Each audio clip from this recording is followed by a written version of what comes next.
Hello students, welcome to section 1.4, Shifting, Reflecting, and Stretching Graphs. Our objective today will allow you to know how to identify and graph shifts, reflections, and non-rigid transformations of functions. The summary of graphs of parent functions, so you will need to be very familiar with the graphs of the following 6 functions, which you probably already are from your prior algebra classes, Algebra 2 and Algebra 1. A constant function is one where f of x equals c, so if it's just equal to a number, y for example, even if it's just equal to a number, that constant function, as you should already know, is just a horizontal line when graphed. Y or f of x equals x, that's the identity function, so a line simply with a slope of 1. F of x equals the absolute value of x. We know what absolute value hopefully looks like, that kind of V-shaped looking curve. F of x equals the square root of x. A square root function is the inverse of a quadratic, really half of a quadratic if you think about it. F of x equals x squared, of course, is a quadratic, simple quadratic, of course. Knowing here or seeing that the coefficient of 1 is in place here, we can hopefully all understand that the parabola will take shape. A very simple parabola with a vertex of 0, 0. And then lastly, a parent function of y equals, or f of x equals x cubed, this cubic function.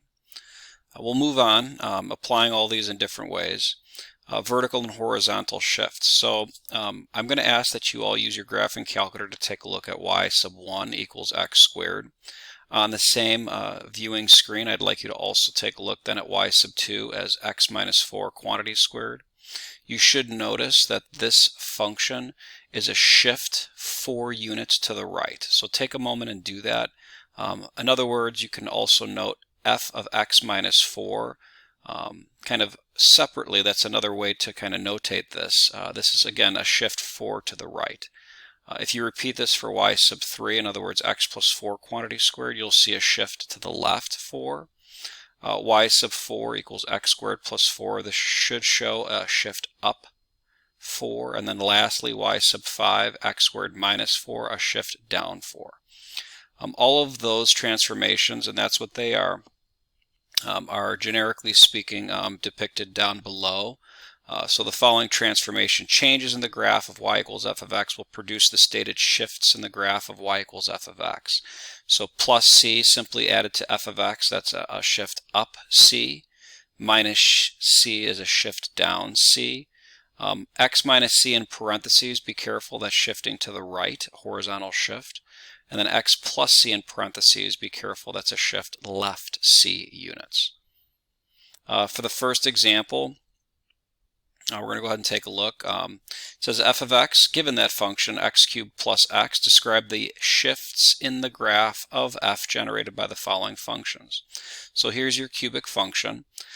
I actually took a moment, algebraically speaking, and I kind of rewrote it where x plus 1 quantity cubed. Just by that particular quantity alone, that should help you see, in relation to the original problem at least, x plus 1 in parentheses differs from just x on its own quantity cubed, but this is of course in parentheses x plus 1, well, that should be a shift left, and in this case left 1.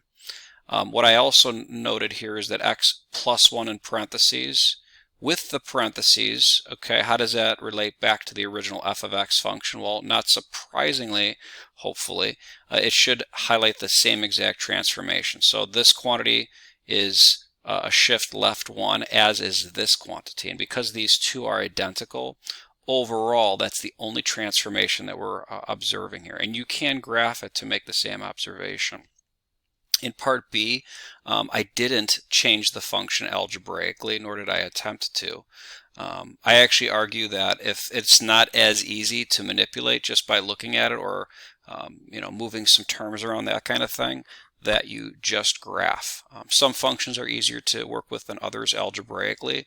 This one is certainly better done by graphing. So if you take a look, the blue function, that's the original cubic. And then the red function is the transformed cubic. Particularly if you look at it, well, you're probably instinctively thinking, okay, x minus 4, that should likely be a shift to the right, 4. and you're correct in thinking that.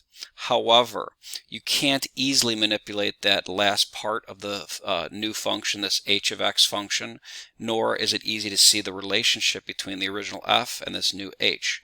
So if you were to graph it, not only is it shifted to the right 4, it's also shifted up 4, and you can see that. Take this blue curve and move it to the right and up, and you have this new red function. This is a perfect example of doing the graph as opposed to the algebra. The first part, of course, A, we can do it algebraically and graphically. So do a mix of both when you're doing your homework tonight. The next section is reflecting graphs. Using a graphing utility, and I do ask that you again try this on your own separately. Y sub 1 is this. It's a cubic function with x minus 2. Right away, hopefully instinctively, you're thinking, okay, if I compare it to the parent function f of x equals just simply x cubed, it should shift 2 to the right. Same viewing screen, notice this. Notice what that negative sign is going to do to the function. It should be intuitive enough, or as intuitive enough, to kind of relate to this, where it should be a reflection in the x-axis. Note this is negative f of x, okay? And then repeat this for y sub 3, where the negative sign is inside the parentheses, which obviously speaks to a reflection in the y-axis. So try those out. I do recommend you look at the graphical depiction of each so you can see exactly how and why it takes shape. The following changes in the function are represented as I just said. Reflection in the x versus y-axis. Example 2 depicts this very nicely. Given the cubic, describe the reflections in the graph of f generated by the following function. So here's your cubic. Go ahead and type that in if you'd like. I'm going to actually do a little bit of algebra, as you can see here down below, kind of rewriting negative x to the third as a quantity negative x cubed, just to kind of highlight, if it were to easily relate back to the original, what you're actually doing is you're plugging in a negative into the original x, so that f of negative x is equal to g of x. And that in fact is, as we see up above, a reflection in the y-axis. If you were to graph this, you would definitely see that particular cubic reflect based upon, again, the parent function graph. You would see that take shape. While part B, as you can see, is a little different. You've got negative x cubed but minus 3. So if you factor out a negative, you then have x cubed plus 3 in parentheses, which is the exact same f of x to start with. So technically, look, it's negative, and then f of x, again, in the parentheses, back to where, again, what we saw at the beginning. So that is a reflection, I would argue, clearly in the x-axis. If you graph this on your calculator, you will see the x-axis reflection if you compare f of x to this h of x. Y sub 1, let's say, versus y sub 2. Do the same thing for part A if you haven't already done so. Moving on. Example 3. Note the graph of y equals f of x. So this graph right here, it looks to be, I would argue, not a quadratic per se, because it's flatter here at the bottom, but I would definitely argue that it is an even function as far as its end behavior particularly. And then, of course, if you were to say, okay, for part A, graph the negative f of x version of this. So in other words, we're looking at, if we look up top, negative f of x would speak to a reflection in the x-axis. And that's precisely what you see here in my answer. So again, here is the x-axis. If you reflect this curve about it, it's actually going to flip in such a way where it now opens down. And again, I wouldn't say this is a quadratic minimally. I would say it's a quartic, or even something an even degree higher than 4. Greater than or equal to 4th degree function, I would argue. Part B. Notice it's f of negative x plus 1. So the two pieces of info to kind of highlight here, we're looking at, I would argue, as you can see back up above, h of x equals f of negative x. So this is going to be a reflection in the y-axis. So if you take this function and reflect it about the y-axis, it's actually just going to look exactly like the original function. However, because you're adding 1, you're going to go ahead and take that and you're going to simply shift it up 1 from the original quote-unquote you could say vertex point, but I caution against exactly maybe calling it a vertex. But certainly if you shift it up 1, that point is now here at 0, 1. So again, y-axis reflection and shift up 1. Non-rigid transformations. Non-rigid transformations actually distort the shape of the graph. So far we've been doing nothing but rigid transformations. So we've been shifting up, down, left, and right, and also reflecting, but we haven't been doing it in a way where the actual shape has been changing. Instead of just shifting or reflecting, obviously, as we've seen, non-rigid transformations of y equals f of x come from equations of the form y equals c times f of x.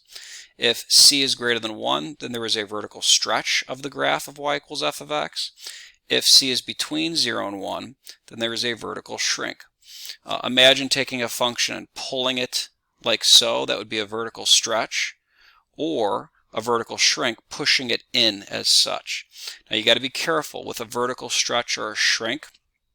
If you're going to stretch a function and it starts at 0, 0, that ordered pair 0, 0 will not go in a stretched manner nor in a shrunk manner. It's going to stay put. So if you stretch something from 0, 0, everything but that point will stretch up, and if you shrink it, everything but that point will shrink down. So be careful with that particular point. Other than that, stretching and shrinking is something that I'm sure you can kind of envision. I would certainly graph this next example, even though my algebra kind of speaks for itself. So it says given f of x equals 1 minus x squared. So I would argue this is pretty easily enough a quadratic that opens down.